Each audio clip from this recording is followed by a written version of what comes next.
Okay, so it's once again time for my Monday week in review. This is the third such review that I've done in as many weeks. And going to catch you up on what's been happening this last week. When we left off, we know that Derek, my pet magpie, Derek, um, revealed himself to be a female. Derek's been living with us for 6 years. And we've always assumed he was a male. We never got a DNA test or anything. But we just assumed by behavior and stuff that he was a male. But last week, Derek started laying eggs. and so he's kind of pulled a Caitlyn Jenner on me. But people have been asking me, what am I going to do? What am I going to do? Am I going to change his name to Derica or something like this? No. No, he's sticking with Derek. We're not. He's going to be using the same washrooms. Nothing's changing. He's still Derek to me, even though he lays eggs. You can see an egg in this picture back in his little pile of nest stuff. One of his eggs. He's laid two, and he's finally, I think, done and calmed down. So I posted this picture on Facebook the other day, and people were saying, gee, now that he's had his eggs, he's just become skinny. And it's true, he's probably lost some weight. I'm sure it took a lot out of him to produce and lay those eggs, and all the energy that he put into protecting them and being crazy for weeks on end. I'm glad that he's calmed down, that he's getting all back to normal. He's getting to be his lovey self again. And yes, I'm going to continue to call him a he, even though he's obviously a she. I don't know if Derek minds that. I think Derek's happy being called Derek and being called a he and being treated the way I treat him. But who knows? I mean, that's what he's grown up with, so why would he want anything different? So that's the update on Derek. Back to normal. 2 eggs laid. Not quite sure what we're going to do with them yet. I'm thinking I'm going to blow them out and maybe figure out a way to kind of preserve them, because they are kind of a little treasure, you know. Somebody asked me if I would eat the egg. I wouldn't mind eating the egg, eating the inside of the egg, but Mahoney says no. He says I'm not allowed, so I don't know whether that's going to happen or not. If it does, it's going to have to be a sneaky one. Continuing on this week, did my. Of course, I've been very busy with all different kind of work as usual, and lots of security work. Actually, the apartment complex that we're patrolling, I've kind of been given charge of that this last week. And I'll probably stick around. I'm there. I'm here right now. Actually, I'm making this video from inside of our apartment room that we're given to use as an office. And I'm probably going to be here most of the week. Maybe next week. Who knows? Who knows? This might become my routine assignment, because the company that I work for, this COPS, which stands for Canines on Patrol Security. COPS got some new contracts, and they're outside of the city, and I don't want to work outside of the city. I don't. It's like an hour drive away, Pincher Creek area, and yeah, I'm not looking to go back to commuting, especially not for the little bit of pay that I get for this security work. But it's just, I don't want the wear and tear of my vehicle anymore. I'm tired of doing commuting stuff. I did that for too many years. All that time I worked at Red Cross, I was commuting 2 hours a day. I don't want to do that anymore. And besides, I need to be in town for snake calls. So yeah, I've been working the apartments, and the guy, my supervisor Eddie, who was working these apartments, is overdoing the Pincher Creek assignment because I won't do it. But things have been busy over here. As you can see, another one of our signs had been defaced by the gangs and the Crip gangs. And then I found a couple of these, what I'm calling the modern day skull crusher. There's an old Blackfoot weapon that is kind of a football shaped rock, and it would be secured to a long, kind of a long thin handle, stick handle with rawhide, and it's very flexible on that handle, but it's held together good with rawhide. In any case, a guy could use that. One blow is going to cave in the skulls of most animals, certainly humans, but most others as well. So I've been finding these golf irons with the handles cut off, so that it's just a handheld weapon. Been finding these around the apartments. I've got a 7-iron and a 9-iron right now that I found, and it's scary stuff because this could definitely be a murder weapon if somebody knocked you in the right spot with these. And there's no doubt in my mind that that's what the intention of breaking off that handle was, to create a concealable little modern day skull crusher, basically. So I got to watch my back. Lots of funky stuff going on here. This was some needles that I picked up in the parking lot just yesterday evening, and find lots of these vials of sterile water as well. And that kind of goes along with the needles. I guess what they do is they take this sterile water and they crush up pills, pills that you're supposed to be taking orally. They'll crush them up, mix them in the sterile water, and then use a Q-tip. And I find lots of Q-tips too on the lawns. Tons and tons of Q-tips out there. But they kind of use a Q-tip, and they'll take their needle and they'll suck in the juice and use the Q-tip to block any chunks from going up. Then they shoot that in their veins. It's pretty wicked stuff. And a lot of kids and stuff around the apartment complexes, and I hate to have some kid end up getting hepatitis C because he got punctured by one of these stupid things laying on the ground. That, and we had this weird RV show up in the parking lot for a couple of days. Tarps over the windows. There's also steel bolted over the windows. Took a look at this and thought, it's probably a meth lab or something of this sort. So that orange sticker you see there on the door, the cops came over and they put a sticker on there.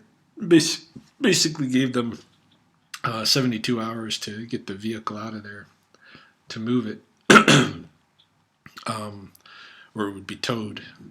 And we tried to trace it down. It doesn't belong to anybody that lives at these apartments, so why it's here, have no idea. But actually today it's not here. It's here the last couple of days, and now today it's gone. So I don't know if the cops towed it or if somebody drove it off.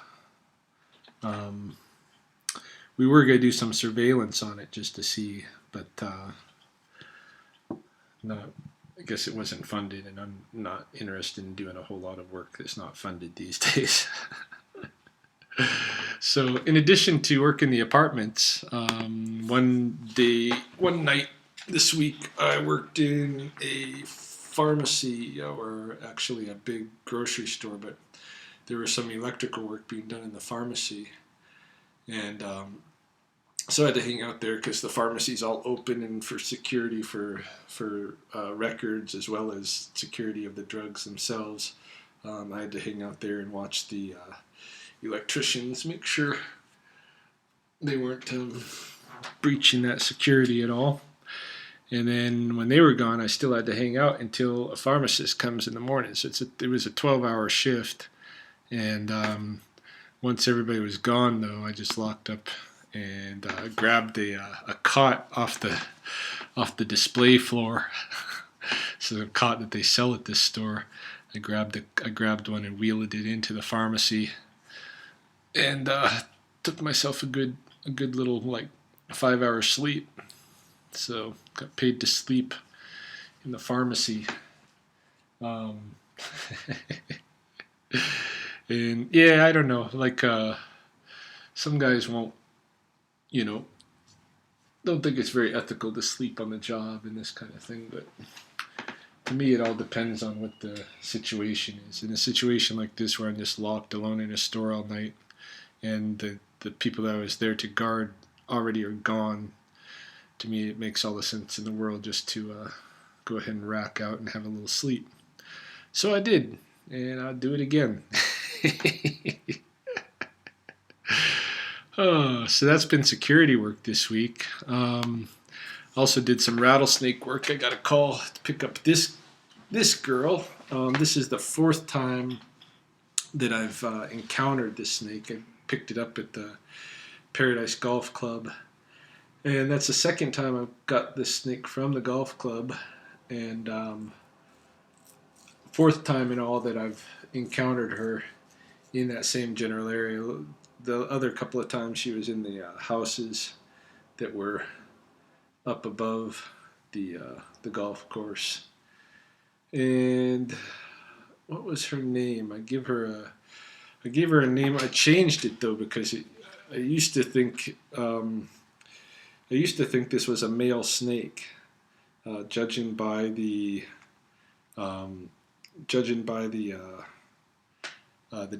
the amount of tail after the cloaca. But I've since learned how to kind of figure out their sex by the color of the snake, and this is a darker colored snake, and it's usually the darker ones are the females. So I had been calling this snake Tobias, and I changed that now to just saying Toby. So I guess it doesn't make a whole lot of sense, right? I mean, this goes back to the whole Derek thing. Like, how come I got a double standard where I won't change Derek's name, but I'm going to change the name of my snakes? I don't know. I just fly by my gut instinct, and my gut on this one told me to start calling this snake Toby. So that's what I'm doing. It's a nice mature snake. She's been this big for as long as I've been encountering her, the last 4 years, and she's about 3 feet long, maybe a little bit longer. Pretty much that's maxing out on size for rattlesnake, prairie rattlesnake. So it's a big mature girl. Also got offered a little contract to, this is a church, this is a Catholic church right across from the City Hall in Lethbridge. And it's a historical building, like it's registered and stuff as a historical building for Alberta. But they've had some pigeon issues, right? And the arches and stuff, and up along the top, there's been pigeons roosting. They're getting lots of pigeon shit, gets on the sandstone, and they're thinking that it's going to erode the sandstone or whatever. They just don't like the pigeon shit, right? So they're asking me to do an install of some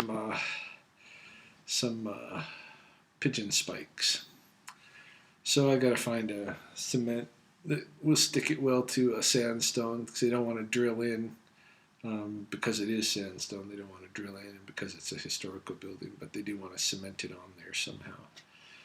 It's not a good fix, you know. Of course, the spikes, like, the birds might just fill them up with stuff and still have a good place to sit, but we'll see what happens.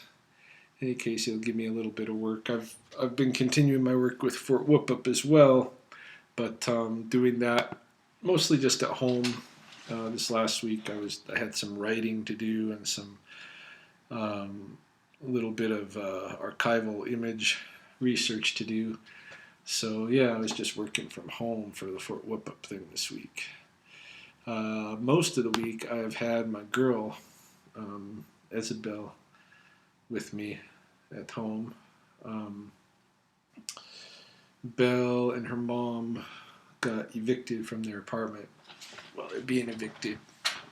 Actually, they're supposed to have their apartment cleared out this last weekend, but her mom's still working on getting that taken care of. And meanwhile, Belle's been with me, and she's been really enjoying herself. We've been having a pretty good time together, and doing lots of activities when I have time to do anything.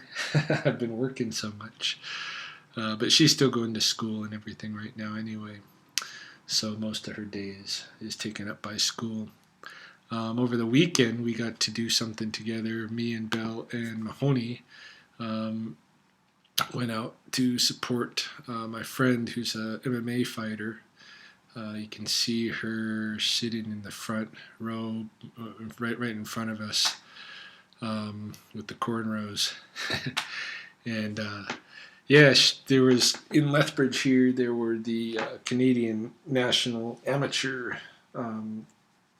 MMA competitions, and so people from all around Canada came to compete for the win for the nationals here, and then those that win go to the internationals in Las Vegas.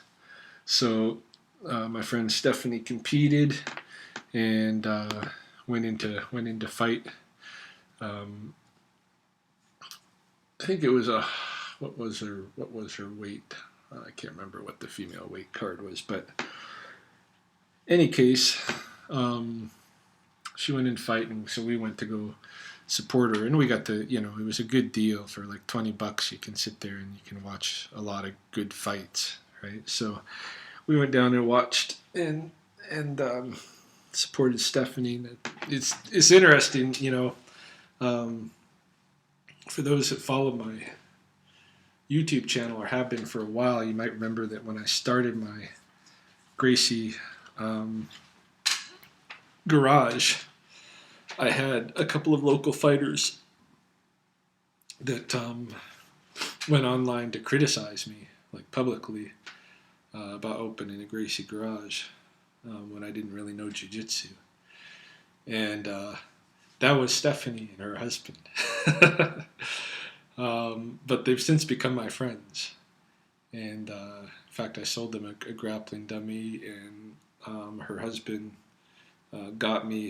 Jordan really referred me to the job that I have now, the security job, got me this job.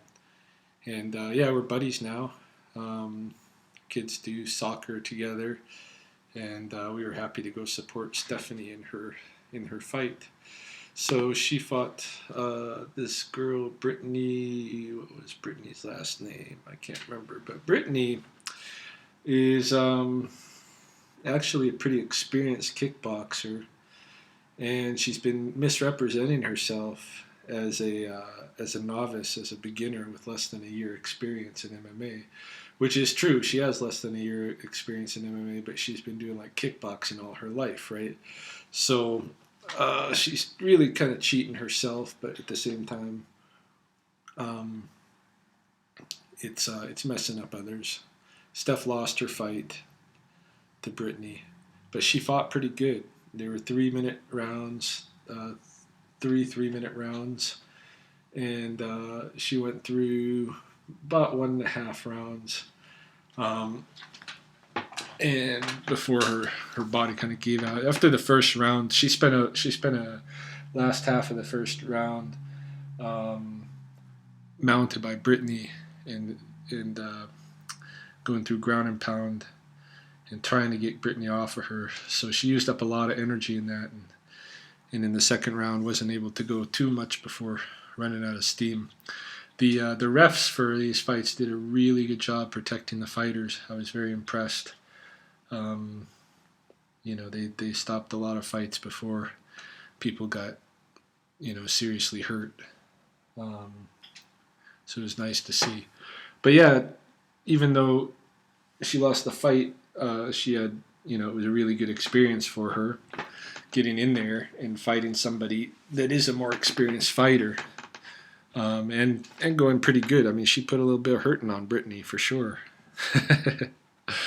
So it was fun to see.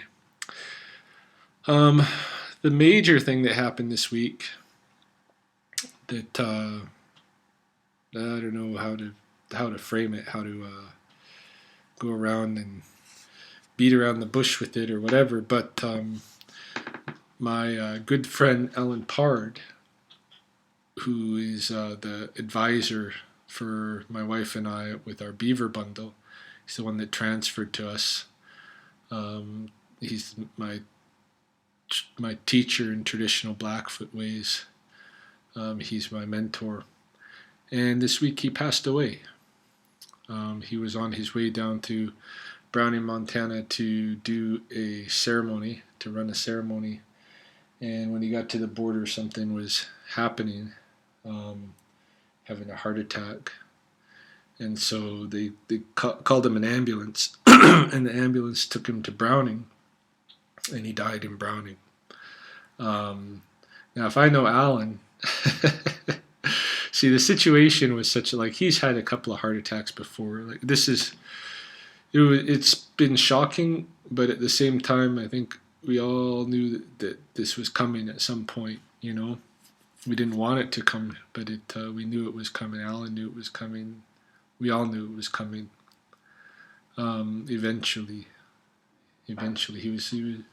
he had died the last time he had a heart attack, but they were able to bring him back, and we all kind of knew he was living on borrowed time, and he used that time to try to teach people as much as he could of what he knew, and I was one of the very fortunate people to be a recipient of that teachings. But if I know Alan, see, the situation was such that he's having this big heart attack at the border, and what he really needed was like a helicopter to pick him up and fly him to a serious hospital in Great Falls or Calgary, one of the two. But the ambulance took him to Browning, and I'm pretty sure Alan knew at that point that, you know, this wasn't going to work, and so I think he kind of let go. I don't know. Like I wasn't there at the circumstances, but knowing Alan's mind, I think if he would have been flown to a big hospital, I think he would have fought. But I think because they took him to Browning, he probably Browning's just a very small town on the reserve and then on the Blackfeet reservation. So I think he, knew that his number was up and let go. So today we put him in the ground. This was just a photo that I took at his funeral. This is Earl Old Person, very famous Blackfeet chief, lifelong Blackfoot chief, speaking at Ellen's funeral. Casket's up in front there.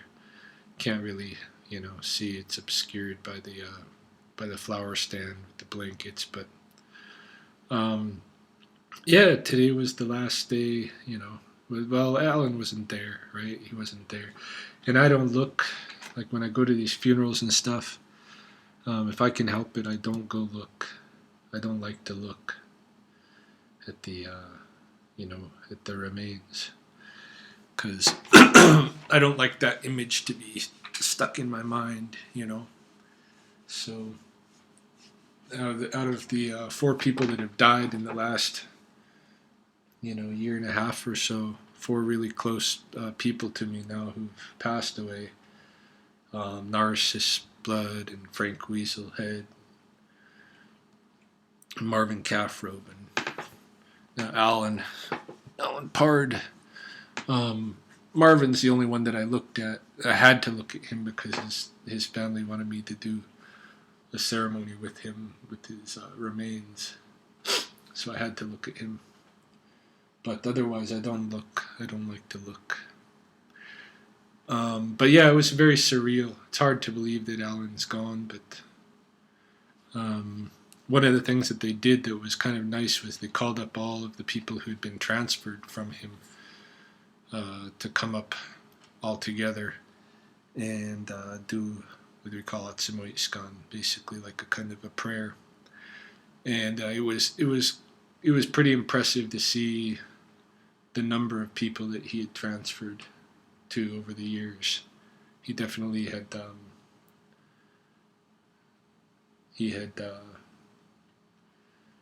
done some good things for his community. So now, though, Mahoney and I are left without any living teachers, and it's a weird feeling to know that there's ceremony here that's thousands of years old, and right now it's really our responsibility to make sure that it reaches another generation. And there's nobody else here to do it now except us. So it's pretty intimidating. Yeah, so I'm a little bit desensitized at this point, I think, with all that's happened in my life in the last year and a half, and with how many people very close to me have passed away. I've been a little desensitized. So I didn't shed any tears at Alan's passing. Maybe it'll hit me sometime in the future here, but as it stands, I feel like I've gotten this weird desensitized thick skin thing where it's almost like I'm always sad, like all the time, so I don't have to get too sad when something happens like this, and I don't have to be in, too much shock because it happens. I know now, every day, any day and every day something can happen and you can lose people that are close to you. And this is one of the things that I think it's harder living in the indigenous community because you have so much family around you and you know so many people, and there's people dying all the time. So you have to you get more accustomed, I guess, to being exposed to death. And I've been exposed to my fair share in the last year and a half, I'll tell you. So yeah, that's the big news for this week. I'm sorry it was kind of a drag and not too many funny things to say, but maybe for next week I'll have a little bit more of a comedic element in there. I'm just tired. I'm tired. I've been working and taking care of Belle and then to have this kind of emotional thing happen at the same time. This loss. I'm just worn out. So, but I wanted to get really wanted to get my weekly review up and out there before the Monday slipped away. So that's all till next time.